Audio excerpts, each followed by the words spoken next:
Hello, and welcome. Here's your host, Tony. Hi, Guten Tag, Tony. Hi, Frank. How are you?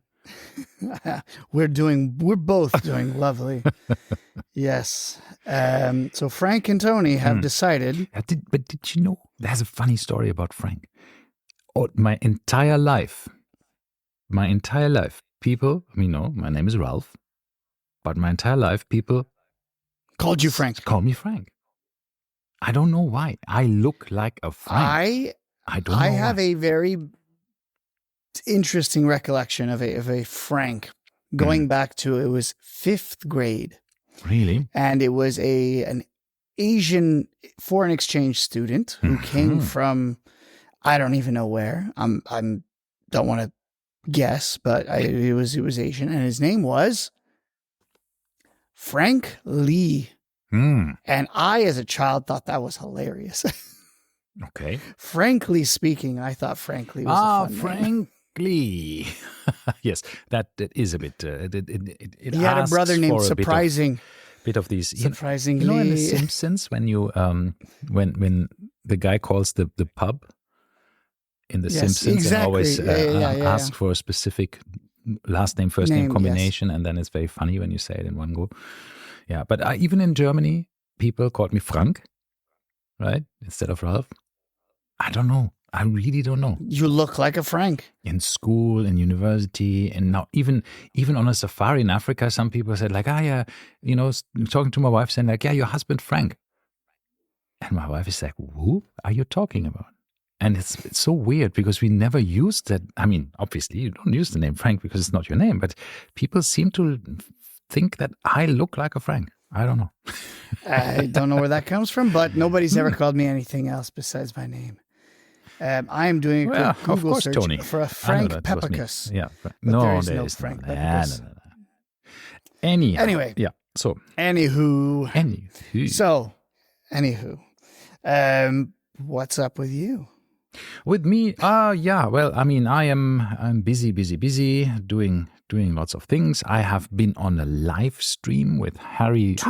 Two of them I saw you were on. Yeah, well, that one is not a live stream. One was recorded with Fatma. That's but the entire video is not yet published. But snippets are coming online. Snippets are, and this Fatma started following me on my personal or whatever my Super Jubilee Instagram account, and of course, I will follow back people that are watch. So I have to look at your profile, and if it's watch stuff, I follow you back. But we get too much of this nonsense, right? Where it's like, hello, my name is Frank Lee, and I am a replica watch dealer from Guangzhou. I get all the time 10,000. And so I make sure not to. So I got this one, and with a little picture of a girl in the thing, and I'm like, here's another one of these. And I opened her account, and I'm like, okay, it's a watch account. She's and amazing. Then I clicked on her stories, and it was you. Yes. So I was very surprised by it, so I followed her back. I am everywhere. So Fatma was so nice and lovely to speak to, and also, of course, she had me on her new show, and it's called My Cup of Tea. So it's an interesting thing. I don't, and leave this to the viewers to explore. I will. Hold on. Let me tell you Fatma's, just so you guys know. So if you want to find Fatma's Instagram page, let me quick. Do you know it off the top of your head? Or do you have to search it's at FNAL2. There you go. I had to search it. There you go. And once again, there's a few things of Ralph on there. Yes, there's a few things for me. I mean, she's a watch influencer here, obviously, well connected and has amazing things happening. And I'm very lucky that we are getting along quite well, and that's helping me to actually get also a bit more exposure to certain other brands. Like she has managed to get a breakfast with her friends tomorrow at Tiffany's. No, but at Bulgari. Close. Breakfast at Bulgari's doesn't have such a nice ring to it. But it has a specific ring because the breakfast is with Fabrizio Buenamassa Stagliani. Didn't we meet him already? Yeah, I mean, we saw him on Dubai Watch Week. We didn't talk to him because he was busy. But this time, I guess I can talk to him.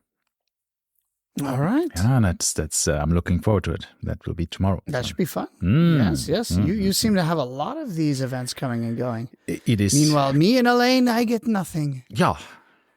Yes, unfortunately, Poor everything I Tony. get invited to is like, come on us, Tuesday night to Dubai. I'm like, no, thanks. That's the problem, right? For you, that's a bit of a challenge. Yeah, it's always at night, and at night, my schedule has been always teaching at night recently. Lots of right. night classes.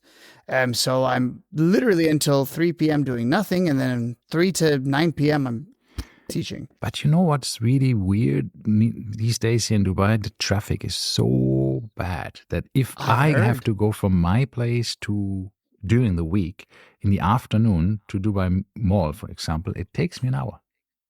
And that is usually during summertime when the school's off or so, I can do it in 12 minutes. But taking an hour is just like and you wonder why I don't want to come to Dubai. This is why we have no traffic in Al-Ain for sure. Yeah, I know. I've been to Al-Ain, but you have roundabouts. Nice. Last time. No, they're getting rid of them. They're done. Yeah, I think 90% of them are already replaced by traffic signals and underpasses.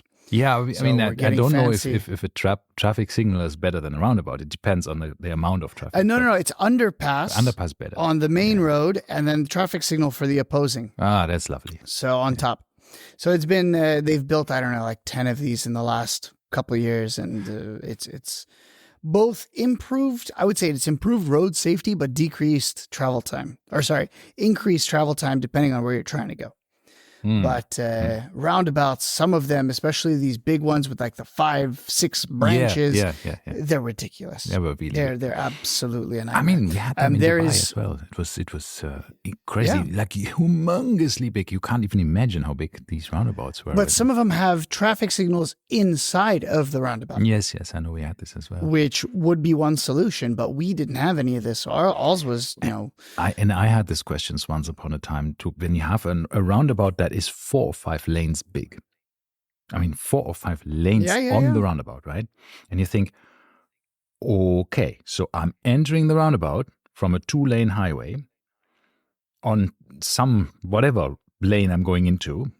Which one do I have to take in order to get out like on the second, third, or fourth exit? It is. And if you have 4 or 5 lanes inside the roundabout, nobody can tell you. And then, of course, the trucks that are the slowest, they're going in the outside lane, but they're going around the roundabout, right? Yes, and you're like, oh my God, this is just accidents waiting to happen. And of course, they happen so much. So it was really a good thing to get rid of them. Yes, and we had police officers camped out at the most dangerous ones so that they would be like permanent police presence when the accidents did come.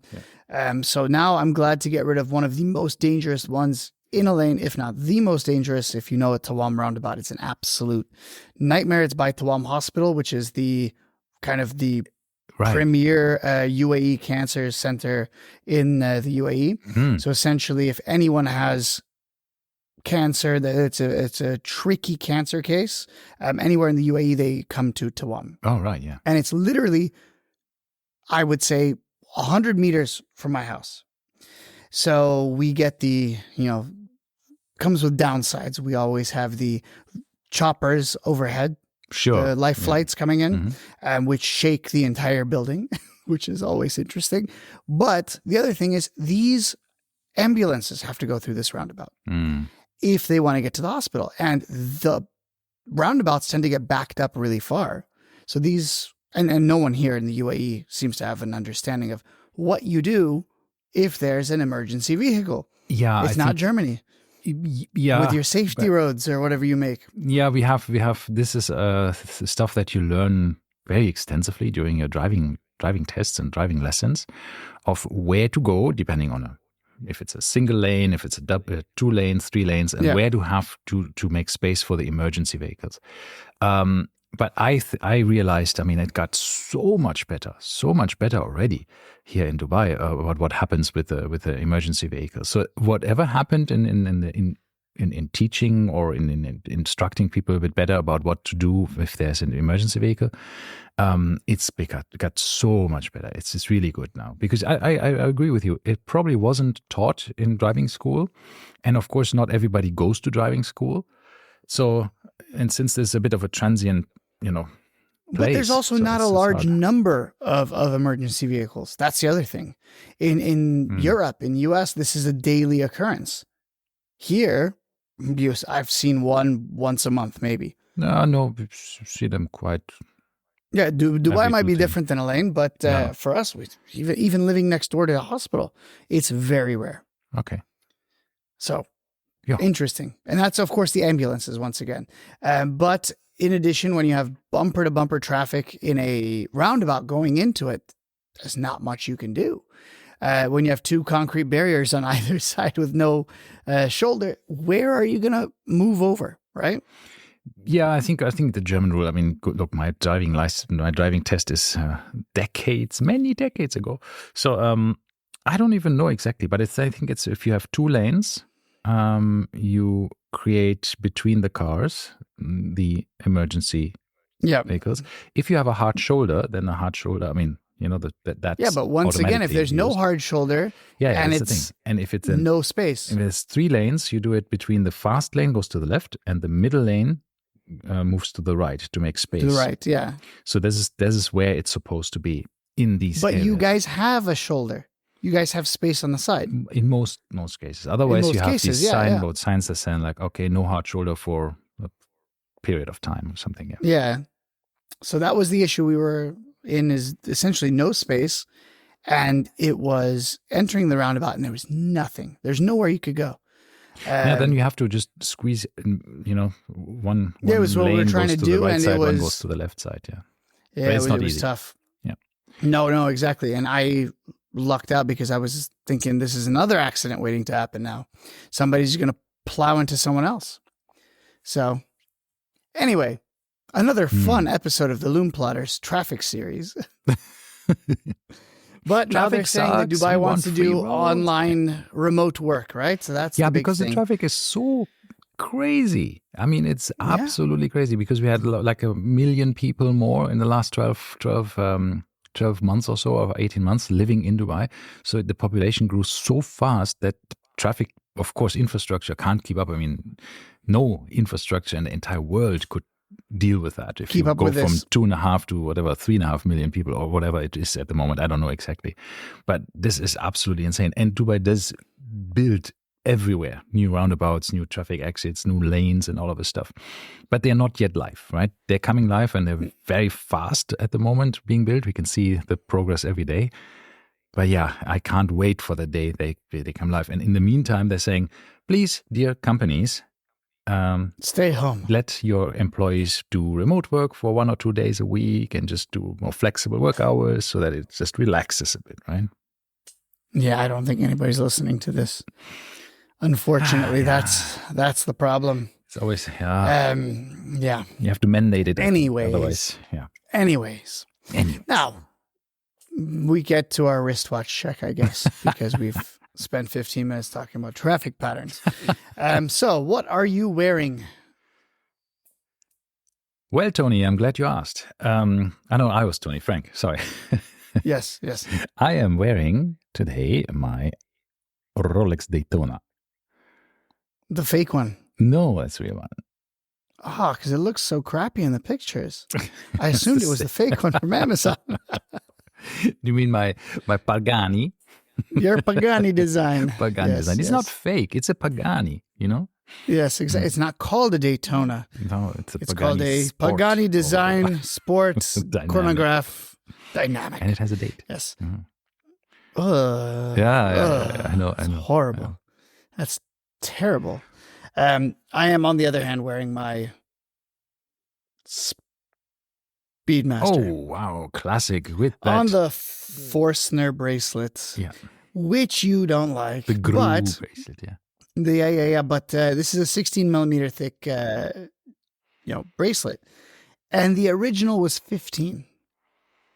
So this has already been widened by 1 mm compared to what they used to wear back in the day. I don't mind bracelets tapering to that size on the bottom of your wrist, but just starting already that skinny is a bit like. I like it. I know they do. I think it's cool. It's very vintage. About it, I mean, I've kept it for ages, right?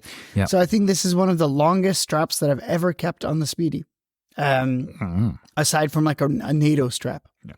So it's a testament to Forstner's design and manufacturing abilities, because for $100, it's a pretty damn good strap. Yep. Yep.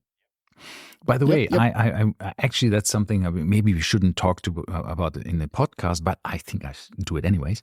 I have made contacts with a gentleman who is bringing independent watch brands to Dubai.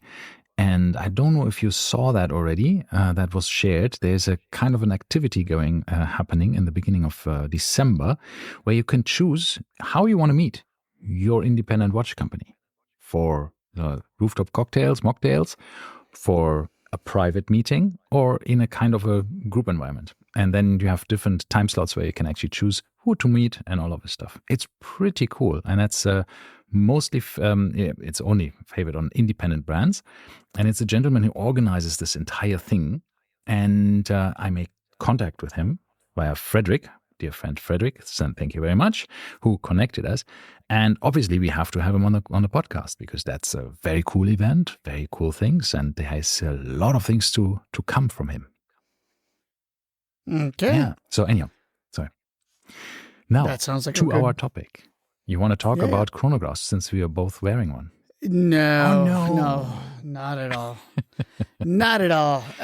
So I recently have watched a video on the YouTube channel called Watches of Espionage. And in this YouTube channel, I have essentially heard a very interesting story. And it is one that is a rumor more so than anything else, but that people going into these special ops trainings are told to buy Rolexes. And the reason they would buy Rolexes would be so that they could redeem them, if need be, for something, right? Use it as a bargaining chip or some kind of leverage. So that got me thinking. Rolex seems to have this notion of, or aura around it of, it's worth more than just a watch. And I believe this is partially true.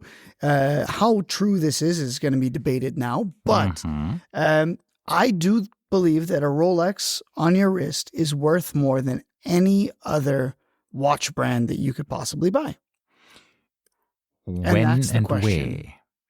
Yeah, I would say in 99% of situations. Okay. There's where? There's the because one. If you look, where in 99% of places, in 99% of situations, given you're not in central London, that's the 1%. Yeah, or in Dubai, where you have 100 million used watch dealers. Yes, in Dubai, it also probably wouldn't give you much. But no, even I think in Dubai you could use it. I mean, you can, if you needed to. Yeah, for sure you can. But right? my point is, if you have a Richard Mille, you can sell it for more, because you have places to go to, right? To sell them. Mm-hmm, exactly. But if you are in a pickle, if you are in the middle, in the wild, in the jungle somewhere, you will always find somebody who will take your watch for some kind of exchange. Something. Yes. Exactly. So they were talking about essentially getting on a flight to get out of somewhere, right? If you're in the middle of Africa and you need to get onto a flight and this is your only option, yes, you could trade a Rolex. Could you trade a Zenith? Could you trade a Blancpain? I highly doubt it. No, you definitely cannot, unless it is made of solid gold and you have some value on the gold. Yes. Yeah. But this is a myth, right? That this is happening, because two things speak against it. Special ops, maybe yes, but secret agents, probably not, because you're so easily identifiable. You know, he must be an American spy because he's wearing a Rolex. So it could be. But the thing is, at the same time, we have seen a few things that go against this as well. For instance, right now, if you look at when Donald Trump was shot, the guards around him were wearing a special issue Omega Seamaster 300M. Yeah, but I think this is, again, it wasn't necessarily a special issue from the government. It was a special I think issue from Omega to this group of individuals. So they came together and said like, hey, we would like to have a squad watch, Yes. for example. And then exactly. So this is the same with the Rolexes. These are not issued watches. No. These are watches that you purchase yourself, right? Yes. And for the longest time, these shops or whatever they have on the army bases sold the Rolexes, yeah, right? The exchanges, the PEX. Yeah, the PX, I think it's called. Yeah. So they were selling the Rolexes. So why would they be selling Rolexes and not Audemars Piguet? Sure, because they were popular. I mean, with service personnel, but not necessarily because it's mandated. It was like there is no mandate. Yeah, it's a a story. Once again, this gets down to this story of could you if you're stuck at some third world country's border and you need to get across, could you bribe a border guard with a watch? Once again, yes. This is the kind of stories that we hear, but none of these have actually been confirmed ever. Confirmed. Yeah. But then again, these are the kinds of stories you wouldn't confirm, right? Well, I mean, after a couple of decades, secret agent. It could be that you're saying like, oh yeah, once I had to, I traded in my watch to get out. But the thing is, I think, I mean, could it be possible? Sure, there might be one or two stories about this happening. Yeah, I mean, this is the thing. A Rolex nowadays can attract, I think, especially in certain areas, too much attention, depending on what you want, right? So that is the kind of the opposite. So in those cases, you could wear a long sleeve shirt and call it a day. You're not flaunting the watch. But the whole point of this topic today was, what are the intangible benefits of buying a Rolex as opposed to any other brand's watch? And I think there's quite a few. And I think that starting with this idea, this notion that it's your safety net if you're in some place. Once again, I think that is a good theory, right? I don't want to say it's an actual option, but in theory, it would definitely work.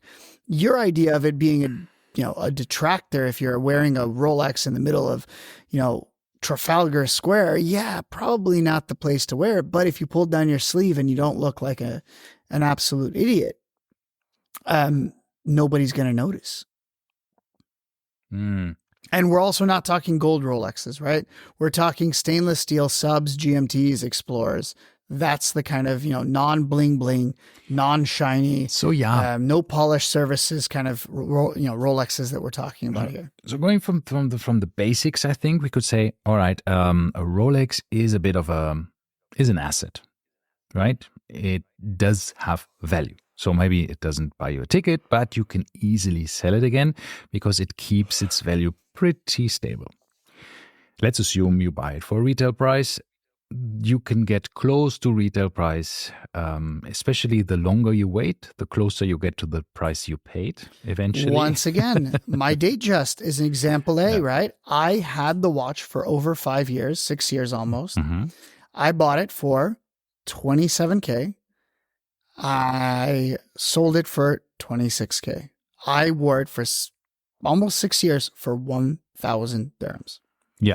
So, and I could have gotten more had I, bit more time waited. Yeah. But if I, found a better offer.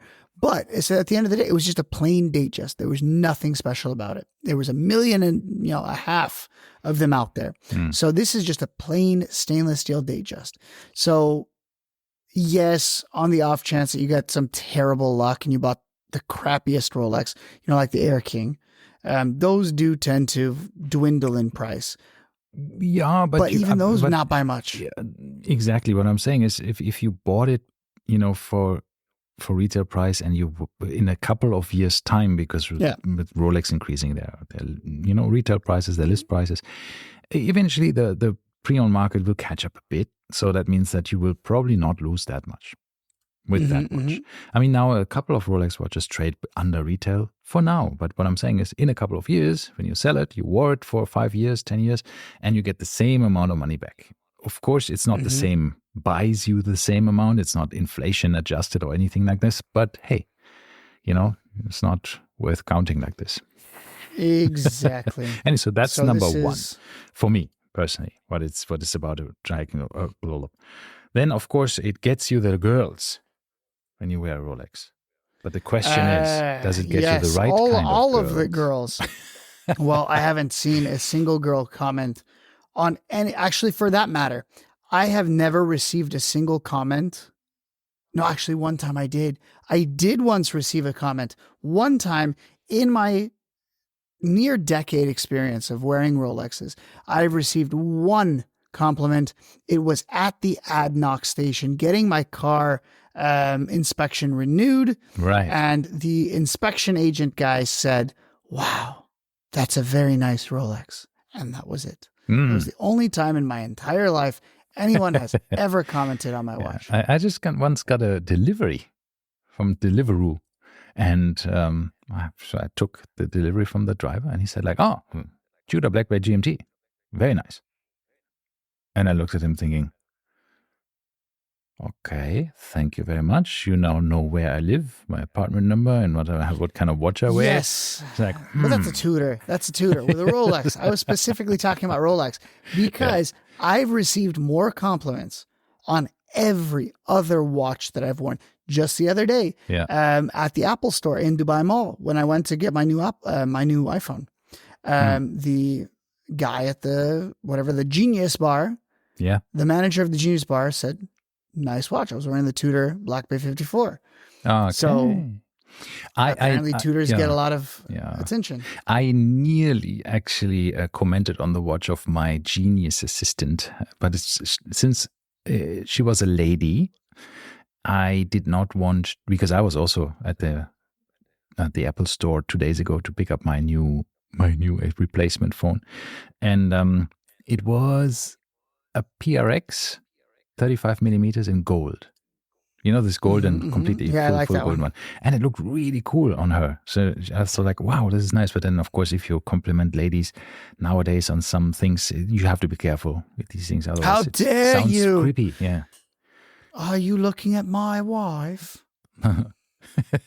Yeah, and there's only a wrong answer. I'm gonna go on a story here. We have a certain acquaintance. Do you think? Do you not look at my wife? Do you think she's ugly? So, hold on. We have a story. This is a kind of an inside joke between a few friends of ours. We had this couple that we didn't really like. We didn't like anything about them, for that matter. And we were living in like a villa with like shared houses, or shared flats, or whatever you want to call it at the time. And there was some movers going in and out, and they happened to be on a lunch break. Mm-hmm. And, these guys, they've worked their butt off sitting there, like, sweating like absolute, hell, sitting there in the summertime. And this couple pulls up in their little car. They get out and not exactly a very attractive by any sense of the word type of individuals. But they love thinking of themselves very highly. And they walk across, and naturally, it doesn't matter who you are. These poor little Pakistani guys sitting there eating their, biryani on the floor. Any human being, when there's a moving object, you naturally move your head with it, right? Yes. That is human nature. Mm-hmm. This guy blows up at them. And this is where the phrase comes, "Are you looking at my wife?" in this very thick English accent. He goes, "I'll call the police." And I'm just like, oh my God. This is such a stupid situation. No, but of course, anyway. I mean, these are the things which sometimes, you have. This was like 10 years ago. Yeah, you have this problem with.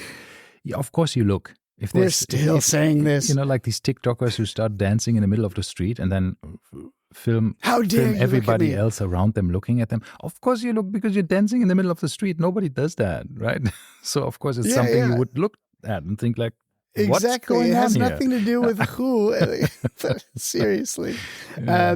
So that was funny. Yeah. We still use this phrase. But in the same sense, I do feel myself often creeping on somebody's watch, like kind of figuring out what it is, right? And I had this recently. I don't remember where I was, what I was doing, but it was, the guy did notice that I was looking at his watch. And I could tell he noticed because he like pulled down his sleeve to cover it. So it was the opposite reaction that you would think. You do look a bit like, as you called me Tony, but you actually are Tony Soprano. So the thing is that you look dangerous. You look like you actually wanted to steal it from him. I just got a beard cut too right now. So imagine like I had instead cut of my beard in a Father Christmas, no, you now look like Scarface. Exactly. So I must have been very, very scary. I made him an offer you couldn't refuse. Oh, no, it was Marlon Brando. That's not Scarface. That's Godfather, Marlon Brando. yes. Yeah. Wrong movie. But, so yes, okay. Once again, Rolexes don't seem to get as much attention as we think. Good attention, that is. Bad attention, Rolex is number one for getting bad attention, right? Yes.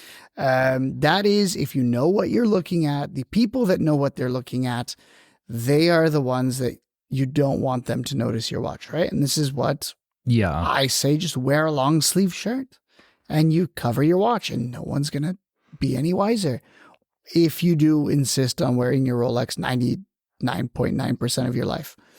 Yeah, that's the thing. I mean, look, my wife was recently in London for a week because big event.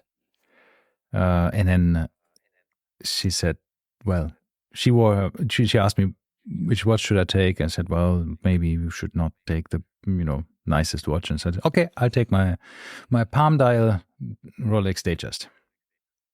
And I thought, yeah, with a fluted bezel. But the funny thing is, this is just.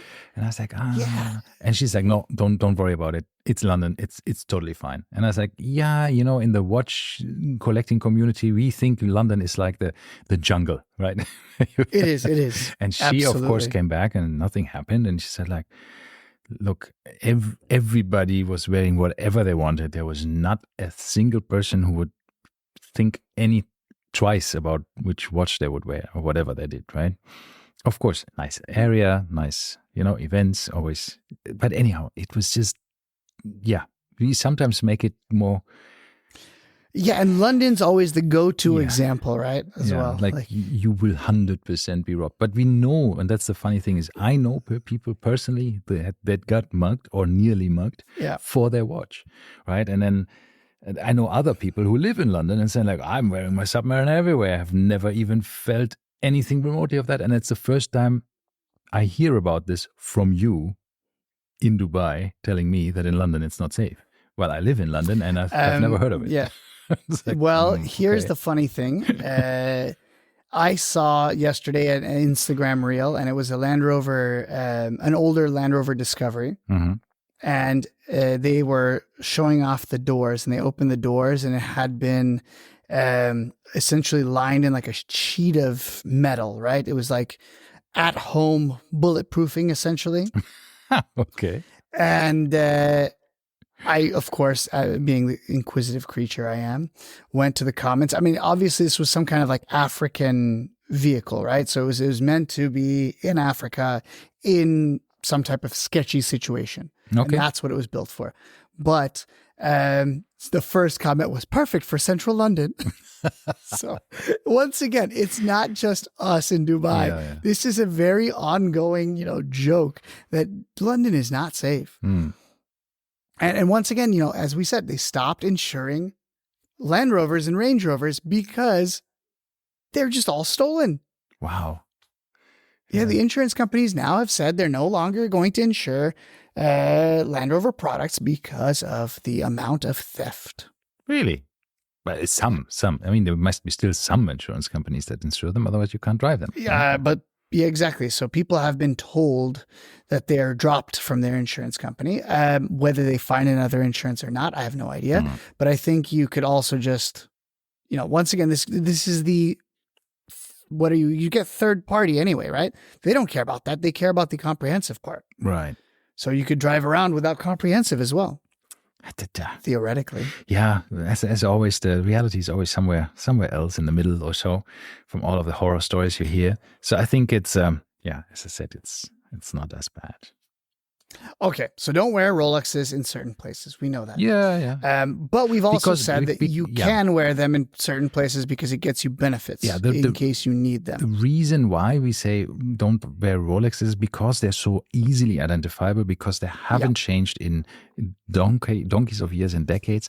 That's why there's 6 models, right? And that's kind of it. People can identify them from across the room, and then almost likely, I mean, they don't know if it's a mock-up or it's a fake or if it's a homage or something. But the thing is, they are pretty identifiable. People know they are expensive, a luxury timepiece, so that can attract the wrong kind of attention, the right kind of. I mean, is there right kind of attention actually? Would you want to have somebody comment on this on your watch? Here you go. I'll give you another story. I was in Hungary. I was wearing my no date Submariner. Mm-hmm. We were at dinner. I look over to and my Submariner lives on a NATO strap, so it's much less formal than many of these other people wearing their oyster bracelets. So I look over to my left, and it's a very small restaurant, maybe like 10 tables. And the guy next to me on his wrist has a Sea Dweller. And this is the older Sea Dweller with the ceramic dial. And I look over and I'm like, nice Sea Dweller. And he looks over and he's like, nice sub. And then we started talking. Mm-hmm. And essentially, he chose, and I said, well, as a non-watch person, he was not a watch person, right? So I said, as a non-watch person, why did you choose the Sea Dweller over the sub? He said, I wanted a date window, but I wanted one without the stupid bubble.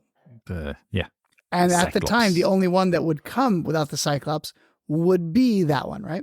Well, anyway, we ended up chatting with them, and this is one year when we took our dog, when we only had one dog, we took our dog to Hungary for vacation. We were there for like 6 weeks, and they had a dog as well, so the dogs were playing, so we ended up having dinner together, all because of a Rolex. All because of the watch stalking.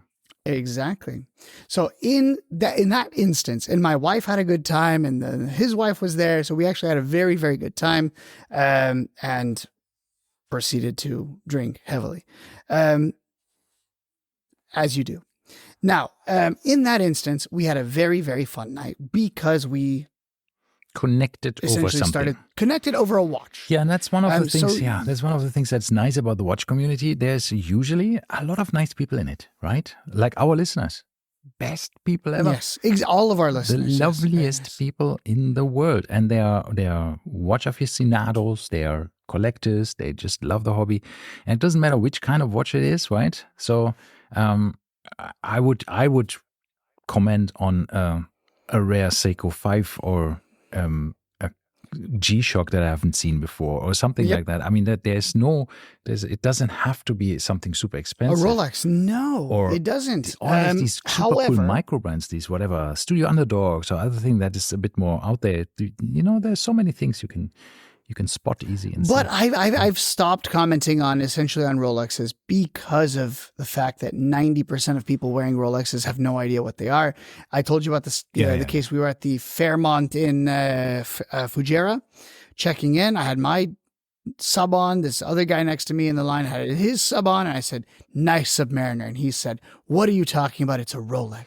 Yeah, this is what wow. Yeah, this is one of the things that a lot of people don't believe. They're saying like, if somebody pays $10,000 for a watch, then they definitely know what model it is. But I always say, like with your experience, people might question that and say like, no, that's not true. It's just can't be happening. And I'm saying, yes, it can. It definitely can happen. And sometimes people like that could also get given the watch for their service in the company for 10 years, 20 years, 15 years, whatever. Yeah, and they have no idea. But how do you not read the dial? Yeah, but people don't read the dial. What else do you do with a watch? No, I mean, read like the text on the dial. I don't understand. If you ask me, for example, I have a Tudor Pelagos. And you ask... What does it say on it? And you ask me, I must have read the dial 100 times. But if you ask me now, what is it says Shield, Tudor, Genève. Then it says Pelagos in red. Then it says, does it? That's what it does. Pelagos is in red on yours. And then what is underneath it? It's going to be the 200M equals 600 feet. And then under that, it will say, no, I'm missing the certified, the chronometer certified line. Yeah. Somewhere that's in there too. Does it say chronometer? Pelagos is top. When... Pelagos chronometer officially certified. 200 meters, 600 feet. Boom. Yeah, that's what it says underneath Swiss made. You're actually right. It says 200 meters because it's meters first. Equals 600 feet. Yeah, it's meter first. Because Tudor does meters first. Rolex does feet first. Unless you have the Black Bay Harrods, where it is reversed for a Tudor, because it's only sold in Britain at Harrods. Yeah. Very sweet. These little details are, what makes us tick. It. So it says then, it says Pelagos 200 meters, 660 feet, chronometer, and underneath that, officially certified. And then I thought it said chronometer certified. And it says chronometer. I didn't know it was two separate lines. And then on the 6 o'clock in the Riot, it says Swiss made. Swiss made. That's it. I was close. I was close. Yeah, closer than I would probably have struggled a bit of what kind of. But this is the normal Pelagos has a bit more lines of text, right? I think it's 5 lines of text in there. Is this not 5 lines? No, there's 4 lines on the bottom. You have 2 lines on the top. I mean, the shield, Tudor, Genève. Rotor self-winding is the other one. Yes, exactly. Because it's not oyster perpetual, it's rotor self-winding. I love how they just got a thesaurus and they're like, what else can we say? Can we print some more things? But then again, in the new Tudor, there's a Tudor 2-liner, right? There is a specific there's the GMT, for instance, now says GMT master chronometer is all it says. The Pelagos 2-liner. I think the first Pelagos had this because it didn't have it wasn't chronometer certified. It was just rotor self-winding and 500 meters / 1640. It didn't even say Pelagos. No, yeah. It's just that's it. And now there's the mil spec versions of the FXD for the Marine Nationale, and the mil spec versions only have 2 lines as well. It says Pelagos, and then it says 200 meters, 600 feet. That's all it says. Yeah, exactly. And why are we talking about Tudor? It doesn't matter. No, it's once again, okay, point of story is yes, you should know what your watch says. But now, yes, there's people that don't know anything about their watches, so you don't have the ability to chat with them. However, I have noticed, statistically speaking, the majority of people that I've talked to because of their watches, which there's been a few over the years, they've always undoubtedly been weird and unique watches that I was interested in, right? Yes. So we would talk about them because of these specific reasons, right? So we'd be like, oh, is that a blank, limited edition? And when somebody has some limited edition Seiko or something, that it is a watch person that you're talking to. Yeah. So I think you're. Yeah. So this is one of the things that I end up doing when I go to a watch meetup or a watch fair is you don't wear a Rolex. Unless it's some super ridiculously rare Rolex that everybody's going to say, wow, what is that? Yeah. You don't wear a Rolex because then it's nothing special. The thing is, we can go to somebody who wears a Ming, for example, and just look at him and say like, lovely Ming, right? And he would look at your Rolex GMT Master 2 and say like, oh, lovely fat lady.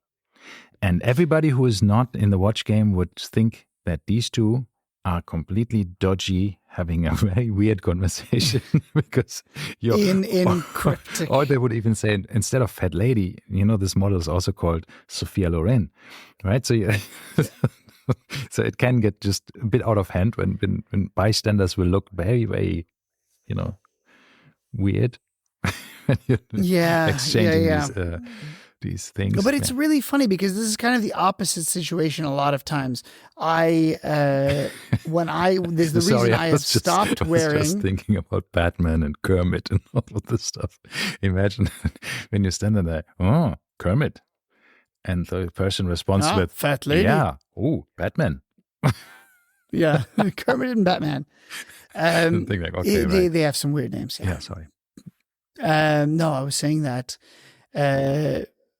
when I was at Dubai Watch Week one time, I met RJ Brower, I think it's Brower. Yes. From Fratello. And he was wearing the Moonshine Gold Speedmaster. And this is yes. the 3861 when it just came out. And I was like, wow, I haven't seen one of the solid gold brown dial speedies yet. Or was it green dial, brown dial, whatever it was. Exactly. Yeah. And he literally immediately removes it. He's like, here, take a look.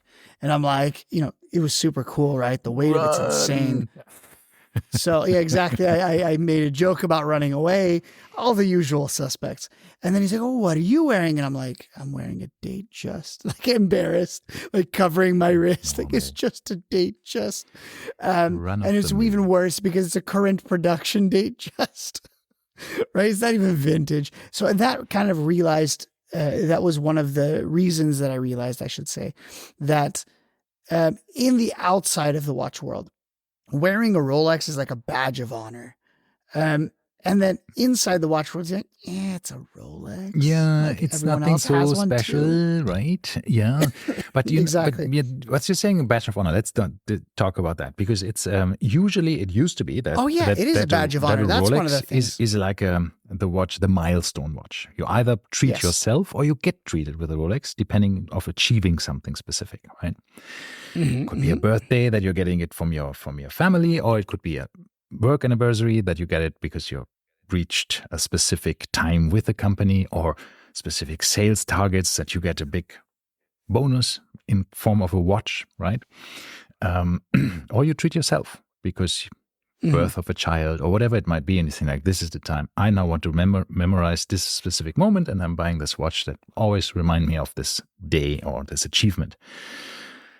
Wedding watches as well. A lot of people have done that. Instead of buying expensive rings, they said, well, let's just buy each other his and hers. An engagement watch. Yes, his and hers watch or something, right? I mean, look, it is a bit unfair because, my engagement ring was, I don't know, not even 10% of the, no, sorry, not my wedding band. It's not even 10% of the cost of the wedding band of my wife. So of course, if you're looking at like the diamond ring, but the wedding bands are wedding bands for me. No, but they're not, for us, they're not the same thing, with the same wedding band, because I didn't want to wear, lots of diamonds. For us, of course, we have two. Well, there's no diamonds. No.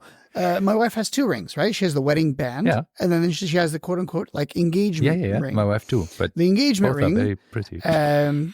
But the engagement ring is the one that's super expensive, right? The wedding band itself is just the plain band with nothing on it. No, not necessarily, because my wife was basically saying, well, at that time she didn't wear gold, right? So I wanted a normal gold ring, just a normal ring, nothing on it. Just here, I'm showing it to you. Just I didn't even go gold. Mine's plain and silver, but it's not silver; it's platinum. Okay, yeah. So mine is just gold from the gold souk, right? So I just a very, very simple one, and hers was a specific design that we came up with a few stones in it, and of course it was white gold and other things. It's just different, right? But it was engraved with my name, and I have her name in mine, so that's the idea behind it at the time.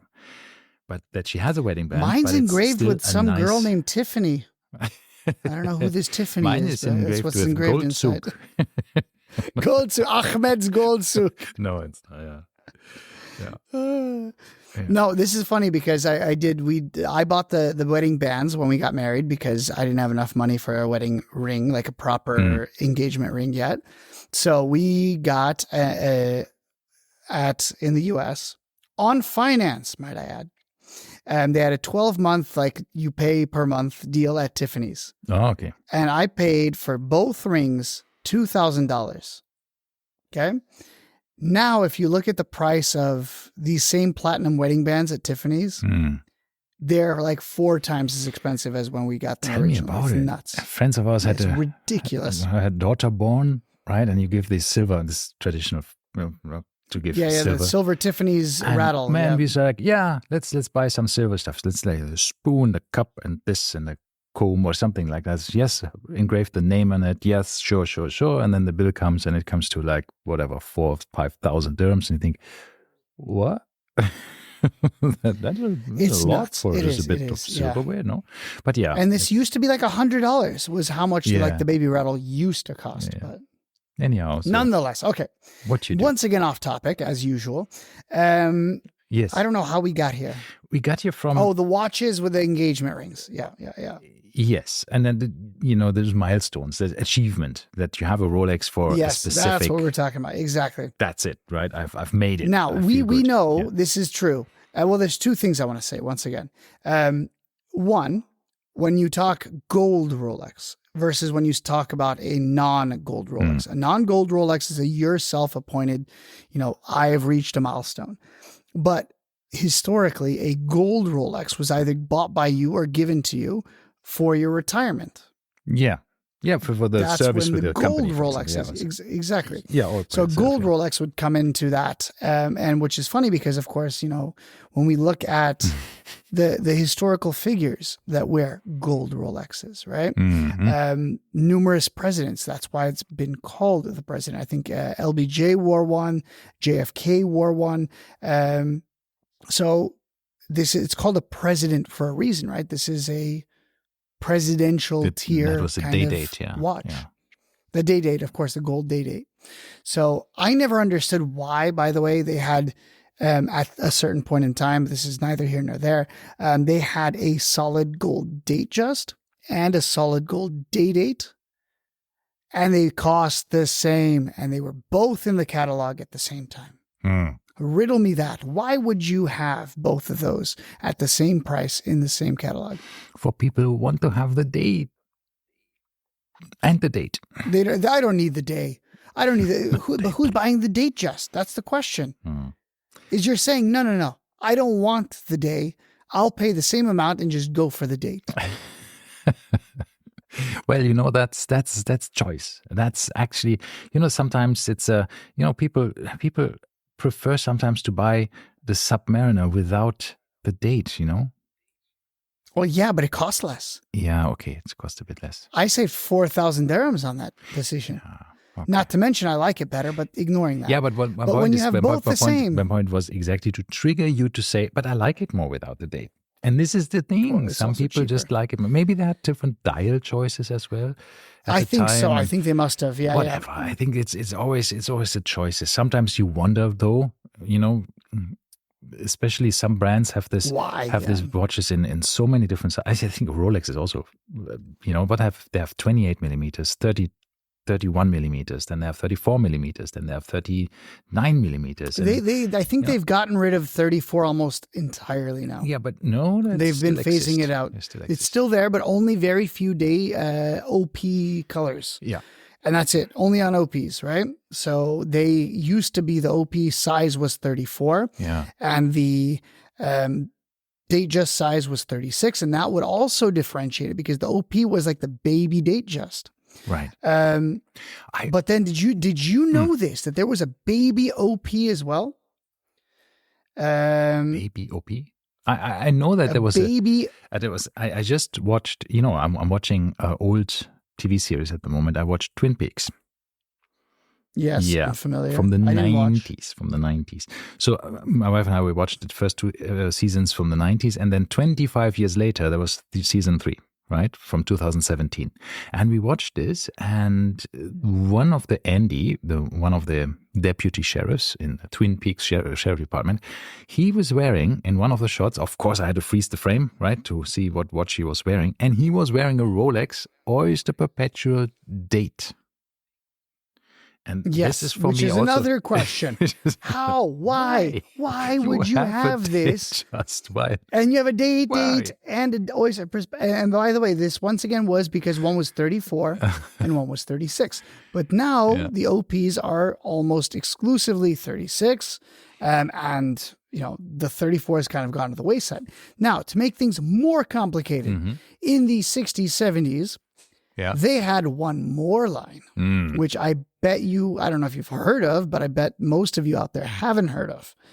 And it was called the Rolex Commando.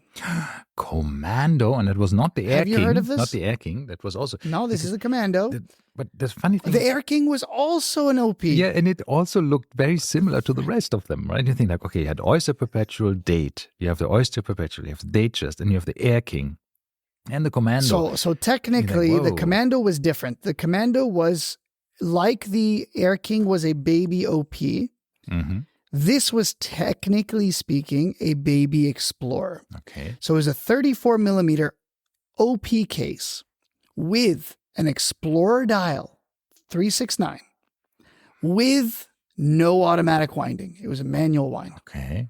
So that's what differentiated this, was that it was the manual wind variant, which some people, I guess, wanted, and it was cheaper. But the problem was it was sold exclusively through Abercrombie and Fitch, which at the time was an outdoor retailer, not the store that we know today.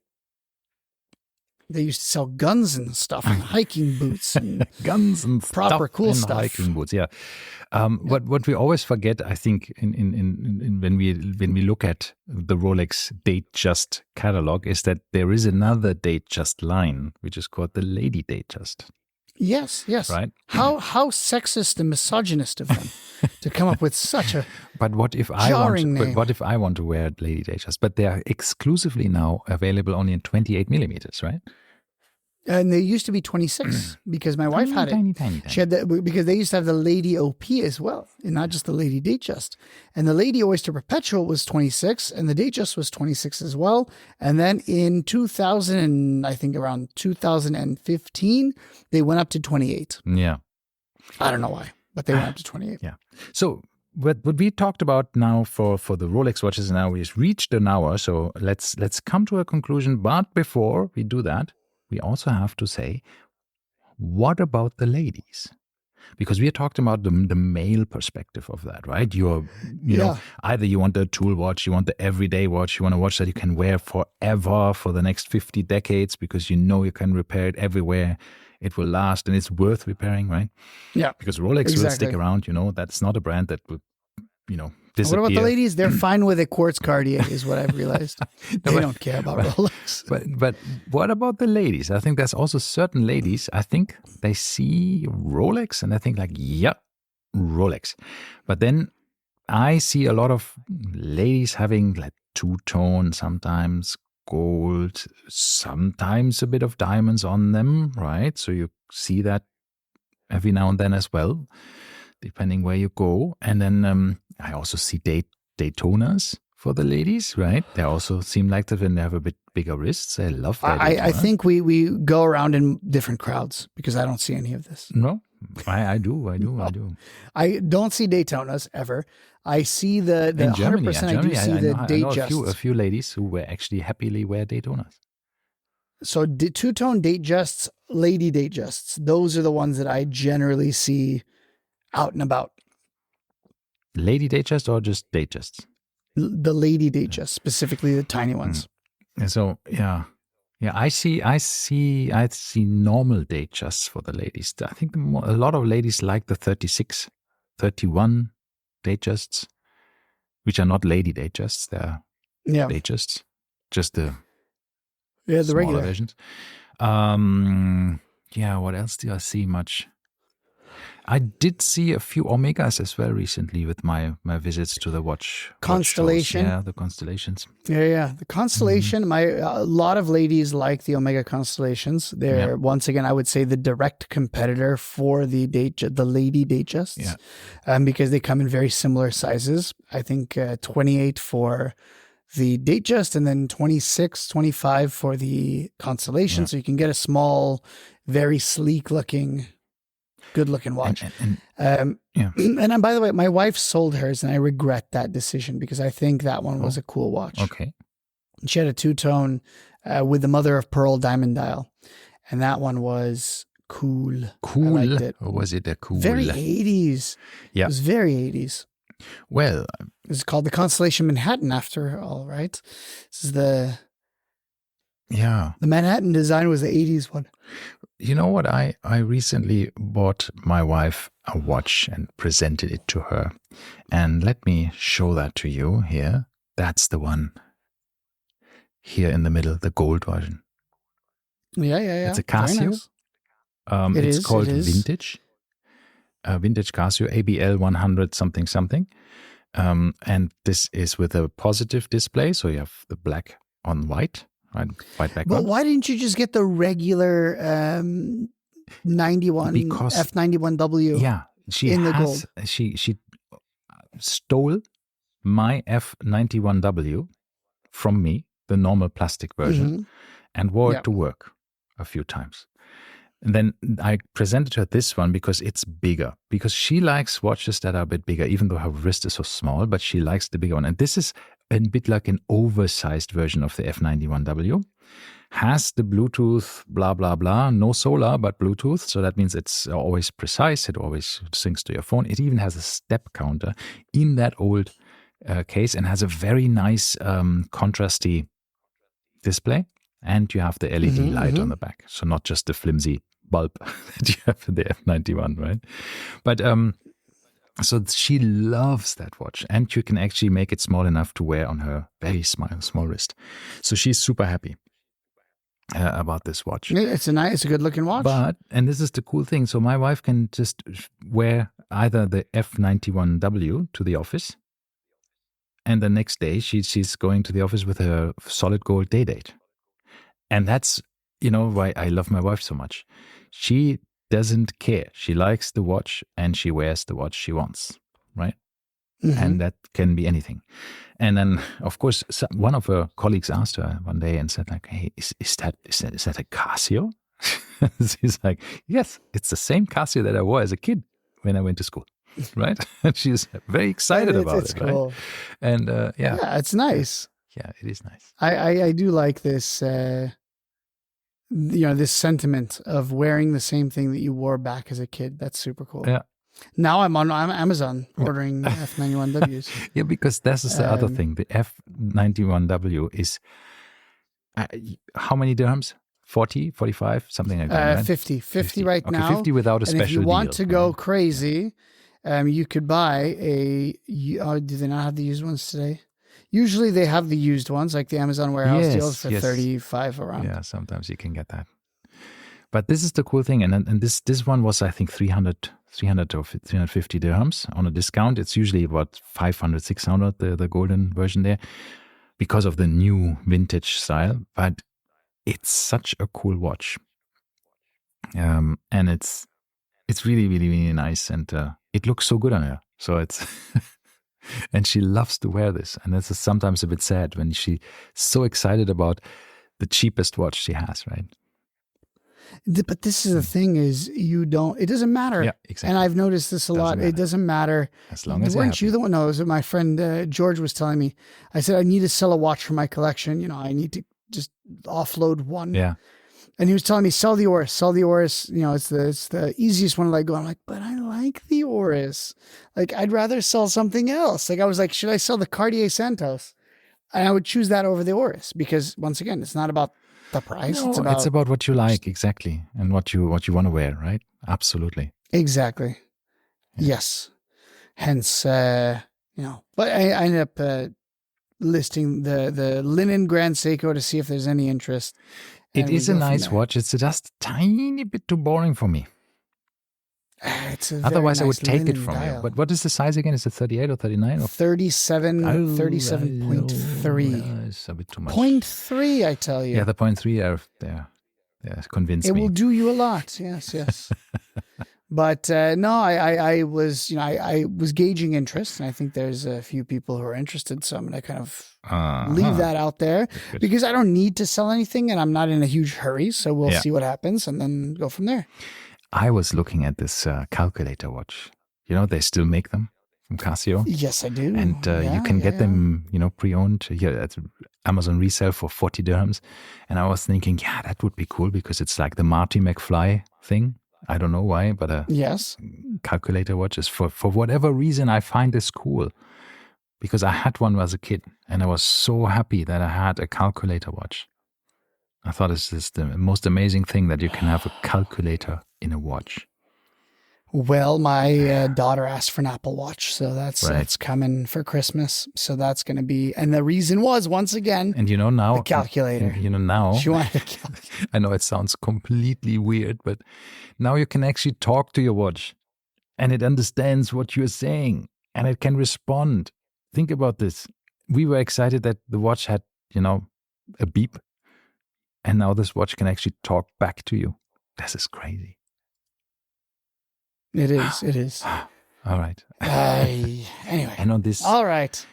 And on this terrible disappointment. Yeah. Thanks, Frank, for your time. And thank you, Tony. Tony. Yes, Tony. I was like, Paul? No.